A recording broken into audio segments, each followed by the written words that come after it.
Road to Rock, Raining Blood by Slayer. A storm gathers in the speakers.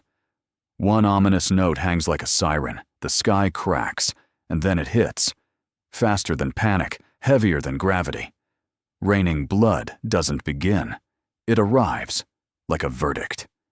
Here's the legend that became ritual. At shows, the first hiss of rain sends the floor into chaos. Years later, they'd play beneath a curtain of red, letting the song christen them in the myth it created.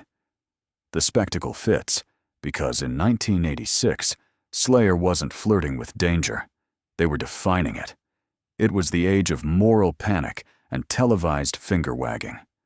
The PMRC hearings were turning music into a battlefield, and suburban America was scanning record sleeves for demons. Thrash responded by sharpening its teeth. Slayer stepped into that noise with a sound that didn't apologize. A hip-hop producer with punk instincts, Rick Rubin, stripped their attack to steel and bone, and the band drove it like a stolen car. Listen to the architecture. Rain and thunder set the trap. A chromatic descent opens the gates. Then the drums become rotor blades. Dave Lombardo's double kicks carve trenches. Jeff Hanneman and Kerry King trade in razor wire, tremolo-picked walls, whammy dives that feel like falling elevators. Tom Araya's voice is a blade at the throat, short, clipped, weaponized. It's not just aggressive, it's inevitability set to tempo. Slayer's mindset then, hungry, suspicious of gloss, and running on the thrill of going too far. They were outcasts in their own city, and heroes in every tape-trading circle, chasing speed not as a gimmick, but as an argument. This is what fear sounds like when you make it obey.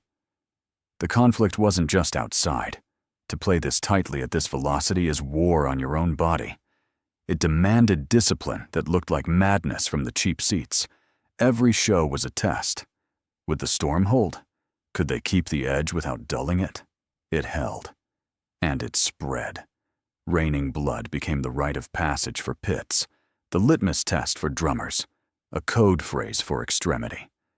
Entire branches of extreme metal trace their DNA to its ruthless geometry. Even a generation raised on game controllers met it as a boss fight, and it still won. The rain fades at the end, but the echo never does. In under 5 minutes, Slayer built a sky, split it open, and taught heavy music how to fall harder. Forever. Subscribe to the channel and smash that like.